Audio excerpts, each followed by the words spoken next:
Selamat pagi, assalamualaikum warahmatullahi wabarakatuh. Semangat tani, alhamdulillah ya hari ini kembali menemani kawan-kawan semuanya. Tentunya tetap ada agenda khusus hari ini spesial ubi jalar jenis gemoy ya. Hari ini apa kawan? Tentunya wes spillnya khusus saja ya. Ini di usia 1 bulan pasca tanam ya, karena kemarin saat usia 1 minggu sudah saya lakukan pemupukan. Nah, seperti ini penampakan di usia 1 bulan ubi jalar jenis gemoy ya. Gemoy yang gemoy 1 yang berumbi kuning bagian dalamnya oranye, dan juga ini nanti sepil sekalian ada gemoy 122 yang juga bersebelahan dengan bedeng yang saya tanam ya. Ini nanti ya pokoknya tak lihat aja lah gitu ya. Nah, ini kemarin juga barusan saya gemburkan tahap kedua, maksudnya sambil itu ya menghilangkan gulma-gulma yang ada di sekitaran ubi jalar. Nah, karena setelah kena air hujan ya alhamdulillah langsung seperti ini ya, rimbun sekali dan kelihatan seger ya, namanya juga barusan kena air hujan. Entah tanaman apapun tentu akan sangat berpengaruh sekali dengan adanya air hujan ya. Oke kawan, kalau kita mencermati tanaman kita sudah seperti ini. Nah, apalagi di saat-saat musim panas ya, seperti sekarang. Kalau ubi jalar itu memang identik dengan adanya penyakit buleng ya. Nah, ini untuk langkah awal cara pencegahan adanya ubi yang terserang penyakit buleng ya. Ini pemaparannya saya lakukan buat kawan-kawan ya.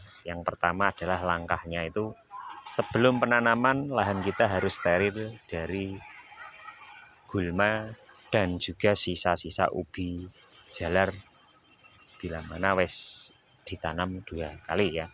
Tapi memang ubi jalar itu yang terserang buleng biasanya itu yang di musim panas atau musim kemarau karena kekurangan air ya.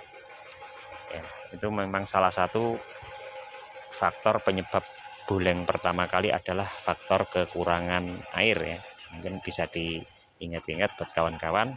Nah, untuk yang kedua itu tentunya faktor hama ya. Hama buleng itu berasal dari kumbang yang kecil sekali ya. Bentuknya itu seperti yang ada di beras itu ya. Kalau orang bilang kalau di sini suwati ya, sama persis, dan menyerangnya itu biasanya di sore hari ya. Nah, ini tip yang kedua, usahakan ubi jalar yang umbinya keluar itu kita tutup pakai tanah ya. Karena kalau terkena matahari, umbi itu akan berwarna hijau juga.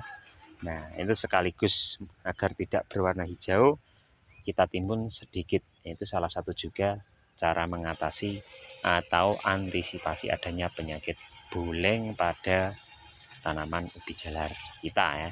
Nah, kemudian juga bisa kita lakukan penyemprotan pakai pestisida yang berbau menyengat. Ini dosisnya rendah saja ya, mungkin dalam 1 cap isi 15 liter air itu cuman kita kasih 1 sampai 2 tutup ya. Ya, untuk tutup obat kecil ya, jangan terlalu banyak nanti, karena kalau terlalu banyak bisa gosong pada bagian pucuk dari tanaman kita ya. Itu usahakan penyemprotan itu dilakukan di pagi hari ya, apalagi saat masih ada embun, itu akan lebih efektif kita lakukan penyemprotan atau spray ya. Selanjutnya itu tetap kita lakukan perawatan di usia-usia seperti sekarang ini, yaitu pembersihan gulma bila mana itu muncul adanya rumput-rumput atau mungkin ya sejenis tanaman, mungkin ubi jalar yang sisa kemarin itu tumbuh di sekitar tanaman yang kita tanam, itu harus kita hilangkan atau kita cabut. Nah, ini contohnya seperti ini ya. Ini Ini ada sisa kecil, ini walaupun kecil ini adalah jenis madu, karena ini bukan tanaman yang kita tanam saat ini harus kita hilangkan. Karena apa?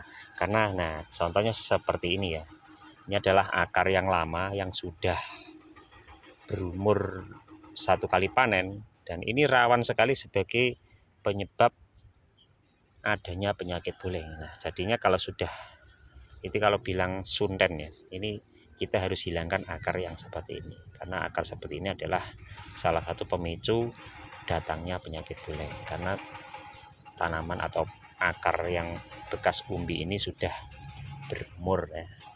Itu salah satu metode yang saya terapkan untuk antisipasi adanya penyakit buleng pada tanaman kita. Ya sing penting diantisipasi dulu, daripada sudah terjangkit baru kita obat, itu akan lebih sulit.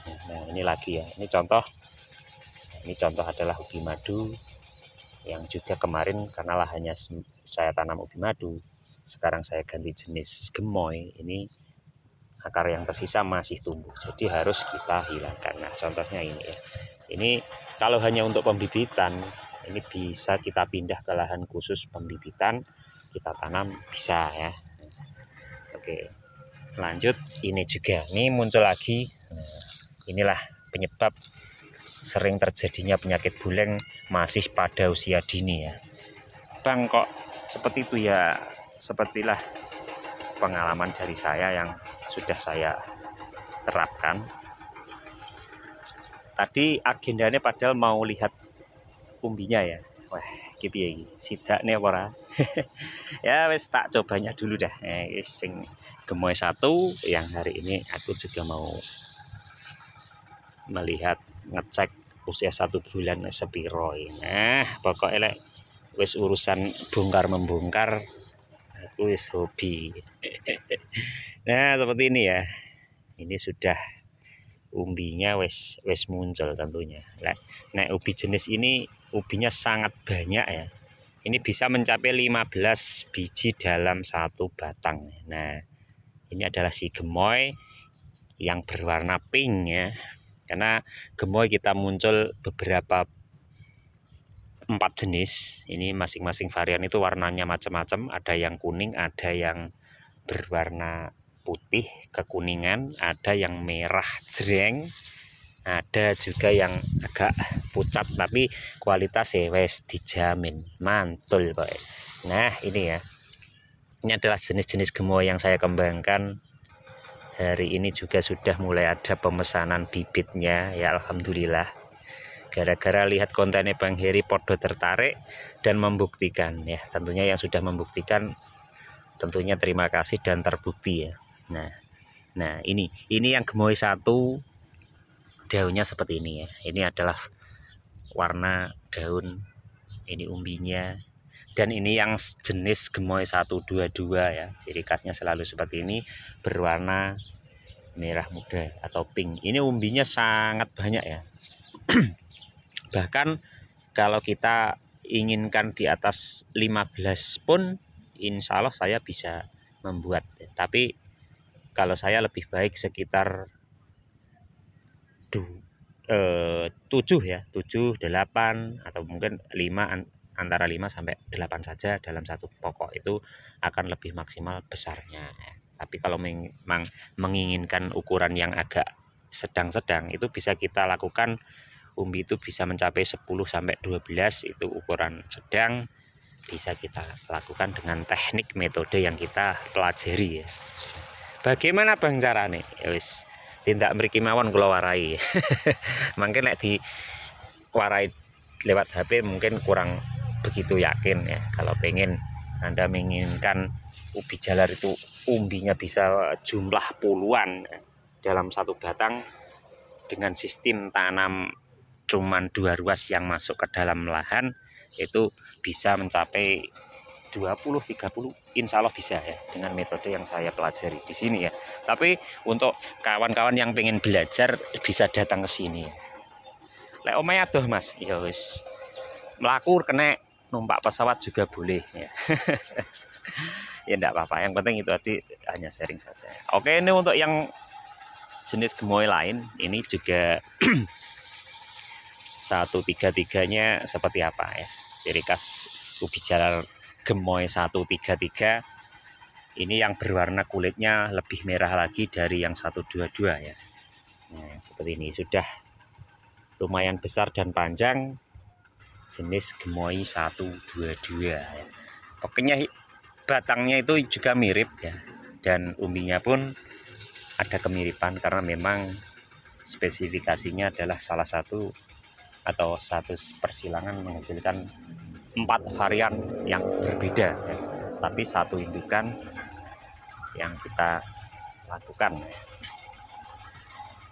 Nah, sambil jalan-jalan kalau pagi-pagi seperti ini, saya selalu sempatkan buat kawan-kawan ya, mungkin saling berbagi atau ya sebagai sekedar sharing aja buat kawan-kawan bisa di sini ya. Ini adalah di jenis pelangi madu ya. Pelangi madu juga saya tanam pada lahan saya yang ini.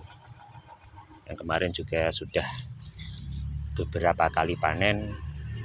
Tapi untuk jenis-jenis ini selalu saya rolling penempatan masing-masing bedeng. Nah, ini untuk pelangi madu pun umbinya sudah besar ya. Ini juga ada beberapa, walaupun kalau dibilang witenan opora mas, nah ini ya batangnya seperti ini ya, cuma bisa kita hitung ya. Ini umbinya sudah sebesar ini kalau saya bilang sama dengan pegangannya pisau dapur ya, mungkin seperti ini ya. Ini muncul 2 tapi mungkin sebelah lebih ya, karena masih usia muda pertumbuhan. Ini saya biarkan, cuma cek aja sudah umbinya seperti apa. Untuk batangnya ya mungkin kalau di tempat yang subur ini perbandingan usia tingkat rimbunnya ini sekitar 20 hari ya. Tapi kalau di sini cuman segini, tapi umbinya sudah segini ya. Jadi ini bukan saya rekayasa, bukan saya potong batangnya biar kelihatan sedikit, enggak ya, memang kualitasnya seperti ini ya.